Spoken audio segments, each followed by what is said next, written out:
जय जिनेन्द्र मंगलाचरण।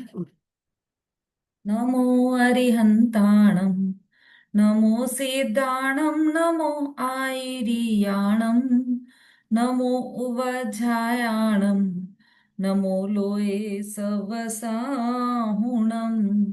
मोक्षमार्गस्य नेतारं, वेतारं कर्म भूभृतां, ज्ञातारं विश्वतत्त्वानां, वन्दे तद्गुणलब्धये, वंदे तद्गुण लब्धये।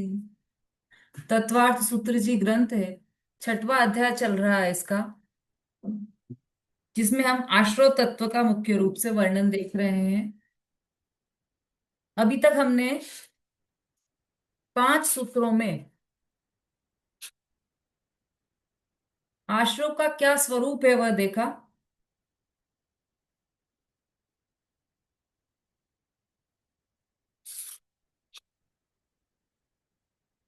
फिर आश्रव के भेद देखे। तो वो शुभ योग मतलब पुण्य कर्म आश्रव और पाप कर्म आश्रव, इस तरह से ये दो भेद देखे हमने। फिर इसके बाद स्वामी की अपेक्षा से भेद देखे। तो सांप्रदायिक और इर्यापत, सकषाय और अकषाय आश्रव। फिर सांप्रदायिक आश्रव के भेद हमने कल समझे हैं। तो सांप्रदायिक आश्रव के 39 भेद यहाँ पर बताए हैं। सांप्रदायिक आश्रय आश्रव किसे कहते हैं? कि जो सकषाय हो, जो कषाय सहित आश्रव हो, वह सांप्रदायिक आश्रव है।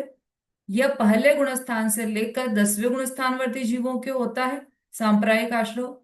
और इसके 39 भेद हैं। इन इन कारणों से यह सांप्रदायिक आश्रव होता है। तो उसके मुख्य, वैसे तो असंख्य कारण हैं, असंख्य प्रकार की क्रियाएं हो सकती हैं। मतलब इसके है ना, क्रिया और कार्य, इन दोनों की अपेक्षा से भेद किया है। देखो इसमें दिया है अंतिम लाइन में, कारण और कार्य, या कारण और क्रिया, कारण और कार्य। तो कार्य तो हुआ है, ये जो क्रिया है वो कार्य रूप है, और जो कारण है वह इंद्रियां, कषाय और अव्रत, ये उसका कारण है। उसके कारण से ये जो क्रियाएं हो रही है, 25 प्रकार की जो क्रियाएं बताई गई हैं, वह इन इन तीनों के कारण हुई है। किसके कारण? इंद्रिय के कारण, कषाय के कारण और अव्रत के कारण। यह सब 25 प्रकार की क्रियाएं हुई है। 25 प्रकार की जो क्रियाएं हैं, वो केवल 25 ही प्रकार की नहीं है, क्रियाएं तो असंख्य प्रकार की हैं। लेकिन यहाँ पर मुख्य मुख्य क्रियाओं का वर्णन किया है। तो इसमें हमने कल देखा था 25 प्रकार की क्रियाओं में, पहले इंद्रिय, कषाय और अव्रत, ये तो हम समझ गए थे पहले ही।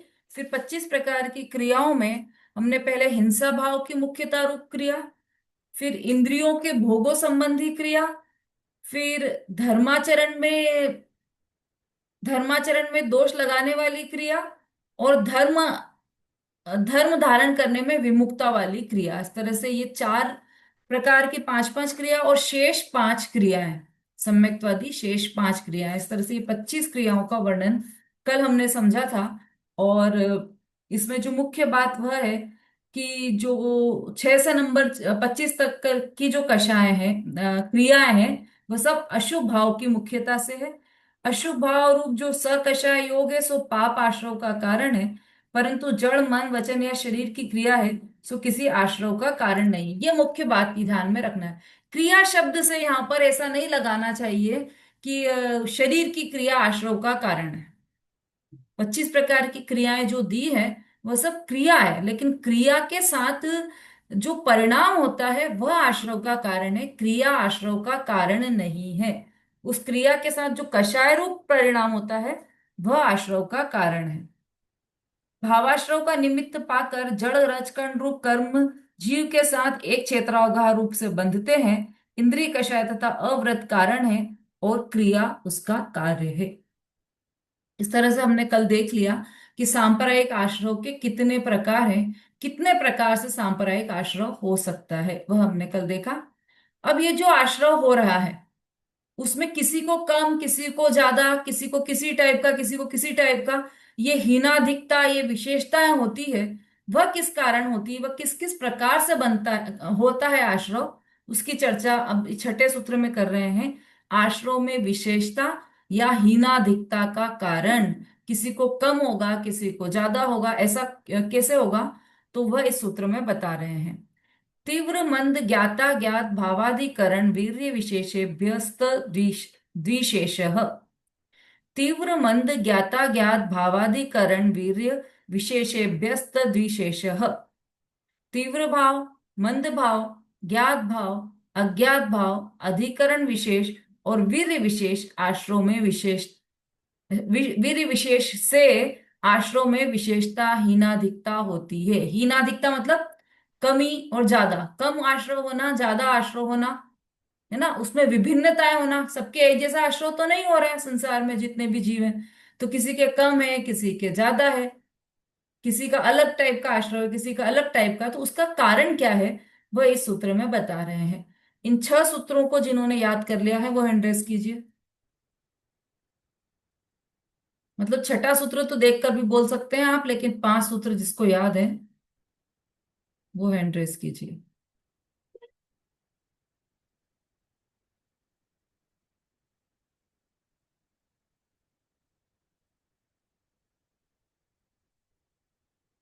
रेखा जी।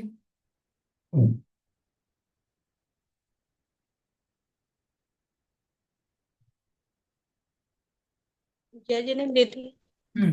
काय वांग मनः कर्मयोगः स आश्रवः शुभ पुण्यस्य शुभ पापस्य स कषायो सांप्रदायिकपथ्यो इर्यापथ्यो इंद्रिय कषाया तीव्र नहीं इंद्रिय कषाया व्रत क्रिया पंच चतु पंच पंच विसंति संख्या संख्या पूर्वस्य भेदः पूर्वस्य भेदः बस। तीव्र मंद ज्ञाता ज्ञात।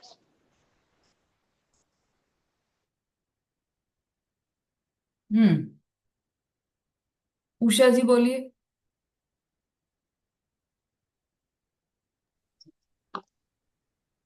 यदि काय वांगमन कर्म योग श आश्रव शुभ पुण्यस्य शुभ पापस्य स कसायो सांप्रदायिक क्रियापथ और ये क्या नाम है, इंद्रिय कषाय व्रत क्रिया पंच पंच चतु पंच पंच विशंति संख्या पूर्वस्य भेदा। हम्म। और जो पांचवा छठवां दीदी तीव्र। हाँ बस ठीक है, बस इतना ही। शोभा जी बोली।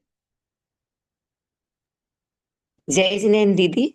हम्म। काय वांग मनः कर्म योगः सा आशवः शुभा पुण्यस्यः शुभा पापस्य सा कसायो कसायाः सांप्रदायिकक्रियापथ्योः इंद्रिय कसाय व्रत क्रिया पंच चतु पंच पंच विंशति संख्यस्य पूर्वस्य भेदः।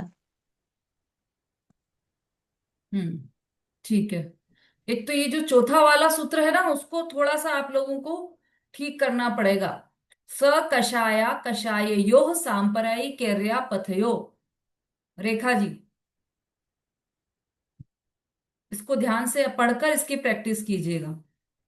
ठीक है, चलिए अब पांचवा सूत्र, छठा सूत्र पढ़कर बोलना है। संगीता जी पढ़िए। दीदी पहले सूत्र से बोलूं? याद है तो बोलिए। हाँ यार। काय वांग मना कर्म योगः सा आश्रवः शुभ शुभ पुण्यस्य शुभ पापस्य सा कसाया कसायो सांप्रदायिक पथियो इंद्रिय कषाय व्रत क्रिया पंच चतु पंच पंच विंशति संख्या पूर्वस्य भेदः। हम्म।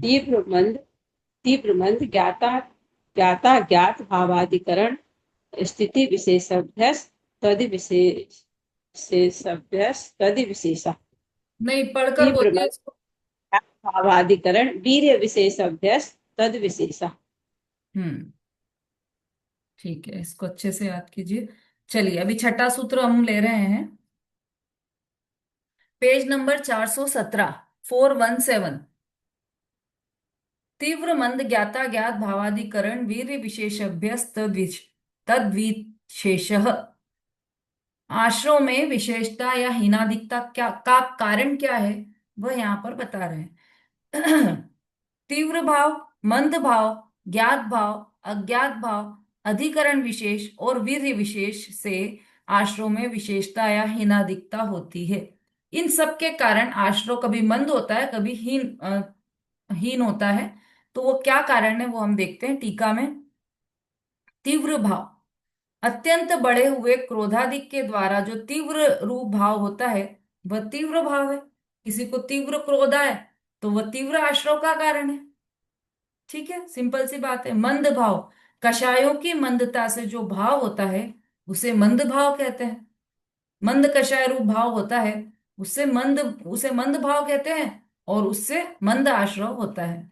ज्ञात भाव, जानकर इरादा पूर्वक करने में आने वाली प्रवृत्ति ज्ञात भाव है। जानकर किसी को, देखो हिंसा दो तरह से हो सकती है। जान करके हिंसा करें किसी की, है ना। कोई चींटी आ रही हो और उसको बच्चे खेलते हैं ना जैसे, तो वो उसको, या बाई काम कर रही तो अरे ये तो मरने के लिए ही, और चींटी को मार दिया, तो वह भी हिंसा है। और देख कर चल रहे हैं लेकिन फिर भी पेड़ में कोई चींटी मर जाए आके, तो वह भी हिंसा है। हिंसा तो दोनों जगह पर हुई है, लेकिन एक हिंसा ज्ञात भाव है और एक हिंसा अज्ञात भाव है। एक हिंसा तो जानकर की है, इरादा पूर्वक की है, तो वह ज्ञात भाव है। और बिना जाने असावधानी से प्रवर्तना, सो अज्ञात भाव है। दौड़कर चले आ रहे हैं, बिना देखे चले आ रहे हैं, तब भी चींटियां मरी है, तो वह अज्ञात भाव है। इरादा नहीं है लेकिन फिर भी असावधानी है, तो उसके कारण हिंसा हुई है, मतलब आश्रय हुआ है। पांचवा है अधिकरण। जिस द्रव्य का आश्रय लिया जाए वह अधिकरण है। अब ये जो है ना, ये जो छह कारण हैं उनमें अधिकरण एक विशेष कारण है आश्रय का। वो भी हम समझेंगे डिटेल में कि क्यों है यह विशेष कारण। अभी इतना समझिए कि जो आश्रय किया जा रहा है वह किसी किसी के कारण किया जा रहा है, किसी द्रव्य के आश्रय से किया जा रहा है। अपने आप नहीं होता आश्रय। आश्रय किसी द्रव्य के आश्रय से होता है। जब भी आश्रय होगा तो वह किसी द्रव्य के आश्रय से होगा। अब इसमें यह बात विशेष ध्यान रखना है कि कोई द्रव्य करवाता नहीं है आश्रय, लेकिन जब भी आश्रय होगा तो वह किसी द्रव्य के, किसी पर के आश्रय से ही होगा, अपने आप से नहीं होगा, है ना। जैसे क्रोध मान माया लोभ, तो गुस्सा आया किसी को, तो वो किसी किसी पर गुस्सा आएगा। अपने ऊपर भी आया तो कैसे आएगा कि अरे मैंने ऐसा क्यों किया, तो किसी कार्य विशेष पे, शरीर पर गुस्सा आया ऐसा, तो वह क्रोध भी हुआ तो वह पर के आश्रय से होगा। मान भी होगा तो पर के आश्रय से होगा, कि उन्होंने मुझे ये सम्मान नहीं, उन्होंने मेरा नाम नहीं लिया, उन्होंने मुझे पास में नहीं बिठाया। मान का जो भी कषाय होगी वह सब पर के आश्रय से ही होगी। कोई भी कषाय है वह सब पर के आश्रय से ही होगी। तो ये जितनी भी मतलब उसका आधार पर रहेगा, कोई भी द्रव्य रहेगा। अब वो जीव हो चाहे अजीव हो, कोई भी हो सकता है, पर द्रव्य, कोई भी द्रव्य आधार होगा आश्रव का, तो वह अधिकरण है। फिर भी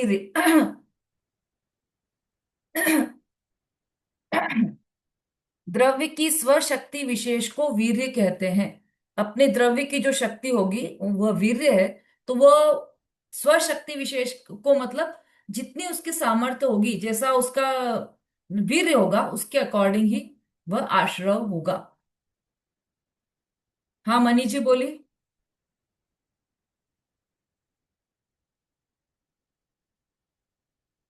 दीदी जय जिनेन्द्र, मैं तो वो सूत्र बोलने के लिए एड्रेस कर रखा था दीदी, भूल गई। अच्छा, सूत्र बोलने के लिए कर रखा था एड्रेस। आप लोग डाउन कर लिया कीजिए, क्योंकि फिर कंफ्यूजन रहता है ना, एक टेंशन रहता है समझाते समझाते भी कि कुछ कोई क्वेश्चन आया है। चलिए, अब इसको हम ऐसे देख सकते हैं, थोड़ा और सरल करते हैं इसको। क्रोधादिक कषायों की तीव्रता को तीव्र भाव कहते हैं, जो पहला है तीव्र भाव। तो क्रोधादिक कषायों की तीव्रता उससे आश्रव हुआ। तो आश्रव में भेद हम देख क्या रहे हैं मुख्यतः यहाँ पर, कि आश्रव में भेद कैसे हुआ, विशेषता कैसे हुई, कभी किसी को कम किसी को ज्यादा, इस तरह से अलग अलग बना हुआ ना, भिन्न भिन्न बना, तो वह विशेषता कैसे हुई। तो क्रोधादि की कषायों की तीव्रता को तीव्र भाव कहते हैं, क्रोधादि कषायों की मंदता को मंद भाव कहते हैं, और ज्ञात भाव कि इस प्राणी का मुझे हिंसा करनी चाहिए, इस प्राणी को मुझे नाश करना चाहिए, वह ज्ञात भाव से आश्रव होता है, वह ज्ञात भाव है। फिर अज्ञात भाव, तो मद या प्रमाद के कारण बिना जाने प्रवृत्ति करना, वह अज्ञात भाव है। अधिकरण, जिसमें पदार्थ रखे जाते हैं, वह अधिकरण है। और द्रव्य की अपनी शक्ति विशेष वीर्य है। इसमें तो ज्यादा डिटेल नहीं दिया है, इसलिए अपन तत्वार्थ मणि प्रदीप में से थोड़ा सा पढ़ लेते हैं। उक्त कारणों से आश्रव भाव में विशेषता आ जाती है, अंतर पड़ जाता है। जिसके पास है तत्वार्थ मणि प्रदीप, पढ़िए उसको।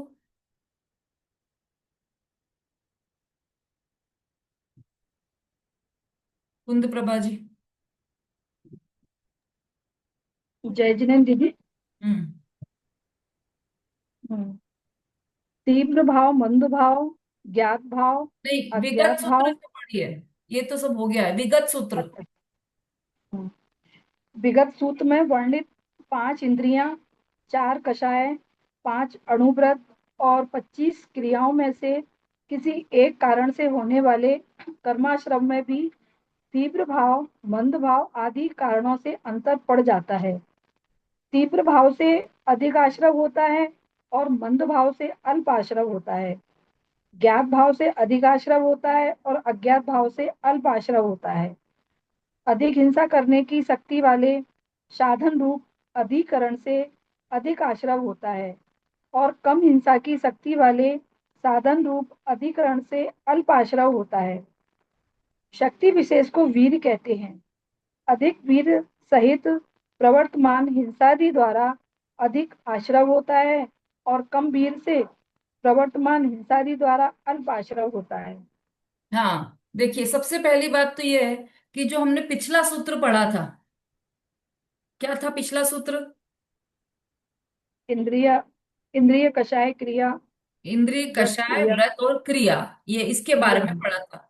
और ये इन सब के कारण आश्रव होता है। कौन सा? सांप्रदायिक आश्रव इन सब के कारण होता है। तो जो कर्मों का आश्रव हुआ, उसके कारण तो ये सब है, इंद्रिय, कषाय, व्रत, क्रिया, है ना, ये बताया था। वो उसमें मुख्यतया कारण तीन है, इंद्रिया, कषाय, इंद्रिय, कषाय और व्रत, मतलब अव्रत। व्रत। ये तीन है मुख्य कारण। मतलब 5 इंद्रियों के कारण, 4 कषायों के कारण और 5 अव्रत के कारण ये सब आश्रव होते हैं। अब जैसे जैसे 4 कषाय के कारण आश्रव हुआ, तो उसमें भी भेद पड़ेगा, सबके एक जैसा नहीं होगा। किसी का कैसा और किसी का कैसा होता है, और एक जीव का भी कभी कैसा और कभी कैसा होता है, कभी तीव्र होता है, कभी मंद होता है। तो यही बात यहाँ पर बता रहे हैं कि विगत सूत्र में वर्णित 5 इंद्रियां, 4 कषाय, 5 अणुव्रत और 25 क्रियाओं में से भी, जो 25 क्रियाएं भी हैं, उनमें भी किसी एक कारण से होने वाले कर्माश्रव में भी तीव्र मंद भाव आदि के कारणों से अंतर पड़ जाता है। इन सब कारणों से उसमें भी अंतर रहता है। इन सब, ये जो कारण है आश्रव के, समझ में आ रहा है सबको? इंद्रियां, कषाय, अव्रत और 25 प्रकार की क्रिया, ये हमने पिछले सूत्र में पढ़ा था। ये सब आश्रव के कारण है ना। हिंसा, झूठ, चोरी, कुशील, परिग्रह, ये सब आश्रव के कारण है।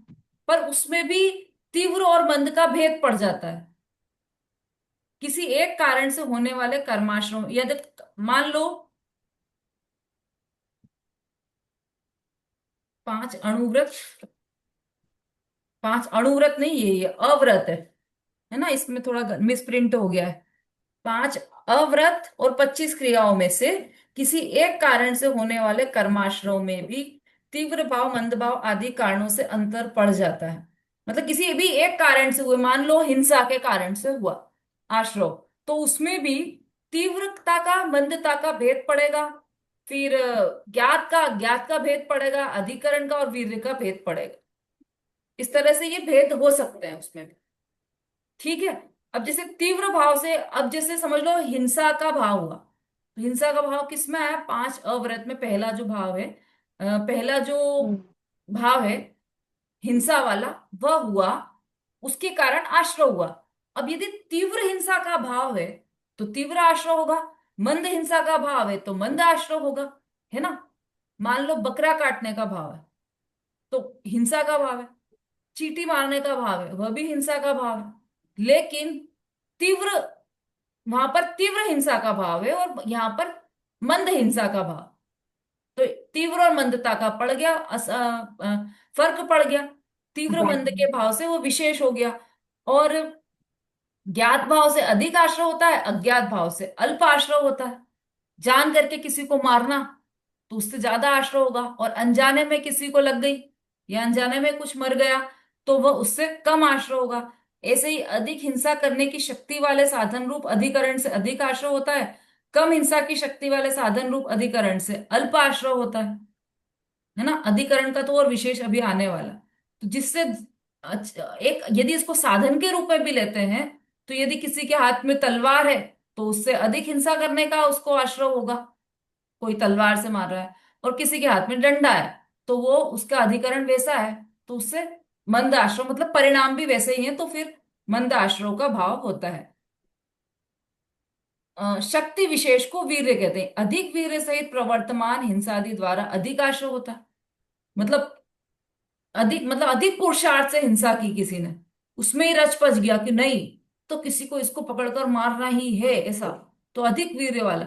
और किसी ने सिंपल कि अब इसको मारना है तो ऐसा, मतलब आप समझ लो। तो हिंसा का उदाहरण भी देना अपने को अच्छा नहीं लग रहा है, लेकिन एक ये सभी में प्रवृत्त हो रहा है। जैसे क्रोध है तो क्रोध में भी अधिक क्रोध आना, पूरा यदि शरीर की प्रक्रिया भी वो क्रोध से लाल पीला हो गया और अंदर से उसको तीव्र क्रोध क्रोध आ रहा है, बहुत भयंकर क्रोध आ रहा है, पूरी पुरुषार्थ के साथ वो क्रोध कर रहा है, उसको ज्यादा हिंसा है। और किसी को क्रोध आया ऐसा कि हाँ गुस्सा तो आया है इस पे, तो वो हल्का क्रोध भी हो सकता है ना। पूरा पूरा अपना पुरुषार्थ नहीं लगा, कम पुरुषार्थ वाला, कम वीर्य वाला ऐसा क्रोध भी हो सकता है। तो इस तरह से ये आश्रव भाव में विशेषताएं होती है। कौन कौन सी विशेषता होती है? तीव्रता की विशेषता, मंदता की विशेषता, ज्ञात भाव की विशेषता, अज्ञात भाव की विशेषता, अधिकरण की विशेषता और वीर्य की विशेषता। ये 6 प्रकार की विशेषताएं होती है आश्रव के, आश्रव भावों में। ठीक है, छठा सूत्र हो गया। हाँ, इसमें किसी को कोई प्रश्न है? संगीता जी बोलिए। दीदी अधिकरण को थोड़ा समझा दीजिए, अधिकरण का कैसे लेना? अधिकरण को देखो 2 तरीके से ले सकते हैं। एक तो साधन के रूप में भी अधिकरण यूज होता है शब्द। तो यदि साधन के रूप में लेते हैं अपन, तो यदि अभी दिया ना तलवार का और उसका उदाहरण हिंसा में, है ना। क्रोध में भी जैसे किसी को वो तो वीर्य में दिया था। क्रोध में भी उसके हाथ में वो बड़ा साधन है तो वो उससे मारेगा, और छोटा साधन है तो उससे मारेगा, ऐसा। तो ये क्रोध में भी अधिकरण की भी विशेषता होती है। या फिर जिसको अधिकरण के बारे में तो अभी डिटेल में आने वाला है, क्योंकि ये मुख्य बात है अधिकरण। तो अभी 2 सूत्र इसी के लिए आने वाले हैं, स्पेशली अधिकरण के लिए, और किसी के लिए भी नहीं आने वाले। तो अधिकरण मुख्य है इसमें, उसकी अभी बात और आने वाली है। ठीक है, अधिकरण को भी 2 तरीके से लिया जा सकता है। इसमें इन्होंने अधिकरण को ऐसे लिया है कि अधिक हिंसा करने की शक्ति वाले साधन, वो उस अधिकरण से भी अधिक आश्रय होता है। साधन में क्या आ गया? डंडा, तलवार, बेत, ये उससे अधिक हिंसा का आश्रय होता है। और कम हिंसा की शक्ति वाले साधन रूप अधिकरण से अल्प आश्रय होता है। तो अगर अधिकरण को साधन के रूप में लेंगे तो हम ये इस तरह से हो जाएगा। अब अधिकरण का विशेष अर्थ यहाँ पर बताने वाले हैं। 7वां सूत्र देखिए, पेज अधिकरणम नंबर जीवादि। 417 पर। अधिकरण के भेद, अधिकरण कितने प्रकार का होता है यह बता रहे हैं। अधिकरणम जीवा जीवाहा, अधिकरणम जीवा जीवाहा। अधिकरण जीव द्रव्य और अजीव द्रव्य, ऐसे 2 भेद रूप है। इसका स्पष्ट अर्थ यह है कि आत्मा में जो कर्माश्रय होता है उसमें 2 प्रकार का निमित्त होता है, एक जीव निमित्त और दूसरा अजीव निमित्त। अधिकरण मतलब जिसके आधार से आश्रय हो रहा है। अधिकरण मतलब आधार, किसके आधार से? तो मतलब जैसे क्रोध हुआ, क्रोध क्रोध कर्म का आश्रय हुआ, तो वो किसके आधार से होगा? तो या तो जीव के आश्रय आधार से होगा या अजीव के आधार से होगा, है ना। हम ऐसे ऐसे समझे इसको कि सामने यदि किसी जीव ने गाली दी हमें, तो हमें गुस्सा आया। किसी जीव ने कुछ गलत कार्य किया तो हमें गुस्सा आया।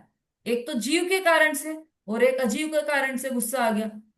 अभी कई बार ऐसा होता है ना कि हम जा रहे हैं और जल्दी में है, और और हम सामान उठा रहे हैं और वो मिल नहीं रहा है तो भी हमें गुस्सा आ रहा है। सामान गिर गया, हमारे पैर पर गिर गया, तो भी हमें गुस्सा आ रहा है। तो ये अजीव, वो तो जो बाहर जो चीजें हैं वो तो अजीव है ना। तो अजीव भी अधिकरण हो गया आश्रव का। तो जीव भी अधिकरण हो सकता है और अजीव भी अधिकरण हो सकता है। इसको डिटेल में और समझाएंगे अभी। देखिए, टीका, टीका पढ़िए।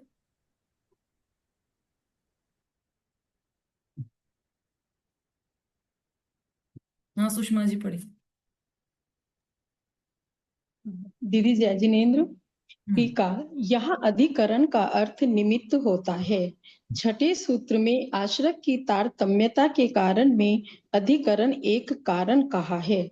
उस अधिकरण के प्रकार बताने के लिए इस सूत्र में यह बताया है कि जीव अजीव कर्माश्रव में निमित्त हैं।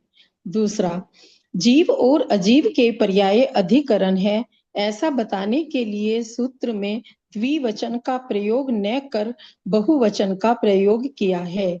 जीव अजीव सामान्य अधिकरण नहीं, किंतु जीव अजीव के विशेष यानी कि पर्याय अधिकरण होते हैं। यदि जीव अजीव के सामान्य को अधिकरण कहा जाए तो सर्व जीव और सर्व अजीव अधिकरण हो, किंतु ऐसा नहीं होता, क्योंकि जीव अजीव की विशेष पर्याय विशेष ही अधिकरण स्वरूप होती है। तो देखो कितना अच्छा स्पष्ट किया है टीका में। यहाँ अधिकरण का अर्थ निमित्त होता है। अधिकरण का अर्थ निमित्त है। जैसे किसी को क्रोध आया तो उसमें निमित्त कौन बना? तो सामने वाला जीव बना या कुछ अजीव बना, तो ये निमित्त की बात हुई ना सारी। अधिकरण का अर्थ निमित्त है। अब ये अधिकरण शब्द आया कहाँ से? तो छठे सूत्र में जो कारण बताए हैं आश्रव के, उस उसमें जो अधिकरण शब्द आया है उसका अर्थ बताने के लिए यहाँ पर अधिकरण शब्द कहा है। और इस सूत्र में क्या बताया है कि जो अधिकरण है वह जीव और अजीव इस तरह से दो भेद वाला है। मतलब जीव भी कर्माश्रव में निमित्त है और अजीव भी कर्माश्रव में निमित्त है। ये इसका सामान्य अर्थ है। अब देखिए, ये जो दूसरा पॉइंट है ये थोड़ा विशेष है, इसे ध्यान से समझिए। जीव और अजीव के पर्याय अधिकरण है, ऐसा बताने के लिए इस सूत्र में द्विवचन का प्रयोग न कर बहुवचन का प्रयोग किया है। द्विवचन और बहुवचन समझते हैं ना, एक वचन, द्विवचन और बहुवचन। तो द्विवचन में तो दो दो चीजों के लिए आएगा द्विवचन, और बहुवचन में दो से अधिक के लिए आएगा। अब ये जो पॉइंट है इसको समझने के लिए पहले अलग से ये समझिए कि जो जो हमने इसमें पांचवें अध्याय में दो सूत्र पढ़े थे, उत्पाद व ध्रुव युक्तम सत और गुण पर्ययवत द्रव्यम, ये दो सूत्र पढ़े थे, है ना। तो उसमें उत्पाद व्यय किसको कहा था और ध्रुव किसे कहा था? वस्तु के दो अंश बताए थे। एक अंश तो है उत्पाद व्यय रूप और एक अंश है ध्रुव रूप, है ना। हम्म। हाँ, तो उसमें उत्पाद व्यय किसे कहा और ध्रुव किसे कहा? बोलिए कुंद प्रभा जी। उत्पाद वे तो पर्याय हुई और हम्म, ध्रुव वस्तु हुई, बहुत बढ़िया, द्रव्य। बिल्कुल सही। उत्पाद व्यय पर्याय है, और वो पर्याय कितनी होती है एक द्रव्य में? नहीं। अनंत पर्याय अलग। होती है। और ध्रुव ध्रुव भी कितने रहते हैं? एक। ध्रुव तो एक ही रहता है ना। अब वो जो द्रव्य है पूरा, गुण पर्यवत द्रव्यम, ये जो है ना पूरा द्रव्य है ना, उसको कहते हैं सामान्य। और जो पर्याय होती है उसको कहा जाता है विशेष। द्रव्य सामान्य और पर्याय विशेष, ऐसा कथन आएगा आगम में। कभी भी ऐसा आगम में कथन आए तो समझ लेना विशेष जो कथन है वो पर्याय के लिए आता है, और सामान्य कहा जाता है वो द्रव्य के लिए कहा जाता है। अब यहाँ पर जीव अजीव सामान्य अधिकरण नहीं, किंतु जीव अजीव के विशेष अधिकरण होते हैं। जीव अजीव सामान्य अधिकरण नहीं, मतलब कि जीव अजीव सामान्य कौन से हुए? तो जीव द्रव्य, अजीव द्रव्य, इनको अधिकरण नहीं कहा है। फिर किसको अधिकरण कहा है? जीव अजीव के विशेष जो पर्याय हैं जीव की या अजीव की जो पर्याय हैं उनको अधिकरण कहा है। अधिकरण मतलब आधार। आधार किसका आधार की बात चल रही है? आप लोग है ना अटेंटिव रहिए, थोड़ा उत्तर देते रहिए तो आपको समझ में आएगा। किसके आधार की? मैं एक दो जीव का ओपन करके जीव रखती हूँ माइक। हम्म। जीव जीव के किसके आधार की बात चल रही है अभी? भी जीव द्रव्य और अजीव द्रव्य के। नहीं नहीं, नमिता जी। जय जय दीदी। दीदी आश्रव के आधार की बात चल रही बहुत बढ़िया। अच्छा। आश्रव के आधार की बात चल रही है। तो आश्रव का आधार जीव और अजीव है। जीव और अजीव को आश्रव का आधार बताया है ना? अब सुनना ध्यान से। जीव और अजीव सामान्य अधिकरण नहीं, अधिकरण मतलब आधार वाले। किसके आधार वाले? आश्रव के आधार वाले। किंतु जीव अजीव की विशेष पर्याय अधिकरण होते हैं। उसकी उनकी जो जीव की जो पर्याय है वह है आश्रव का आधार, और अजीव की जो पर्याय है वह है आश्रव का आधार। अगर ये लाइन समझ में आ गई तो ऊपर वाली लाइन अपने आप समझ में आ जाएगी। ऊपर वाली लाइन क्या थी? ऐसा बताने के लिए सूत्र में द्विवचन का प्रयोग न कर बहुवचन का प्रयोग किया है। यदि जीव और अजीव आधार होते आश्रव के तो द्विवचन का प्रयोग करते। अब यहां पर जीव और अजीव नहीं है आश्रव के आधार। आश्रव के आधार है उनकी पर्यायें, इसलिए बहुवचन का प्रयोग किया है, क्योंकि पर्याय तो अनंत होती है और जीव और अजीव तो दो ही द्रव्य है। तो यदि दो ही द्रव्य को लेते तो द्विवचन का प्रयोग करते। अब पर्यायों को लेना है तो इसलिए पर्याय तो अनंत है, इसलिए बहुवचन का प्रयोग किया गया है। ठीक है। यदि जीव अजीव के सामान्य को अधिकरण कहा जाए तो सर्व जीव और सर्व अजीव अधिकरण हो। ये सब पूरे सभी जीव और सभी अजीव अधिकरण नहीं है, आश्रव के कारण नहीं है। जीव की कुछ पर्याय आश्रव का कारण है, अजीव की कुछ पर्याय आश्रव का कारण है, आश्रव का आधार है। किंतु ऐसा नहीं होता, क्योंकि जीव अजीव की विशेष पर्याय विशेष ही अधिकरण स्वरूप होती है। कोई कोई पर्याय, है ना? अभी तो बहुत सिंपल सी बात है। जैसे हमको किसी बात पर, किसी को किसी बात पर गुस्सा है किसी को किसी दूसरे की बात पर गुस्सा आया। मान लो कि मम्मी ने कुछ कह दिया तो बेटे को गुस्सा आ गया, मैंने बेटी को वाले गुस्सा आ पूरी गया। नहीं हुआ। हम्म। तो जो बेटे को गुस्सा आया या बेटे को गुस्सा आया तो वो क्या करेगा?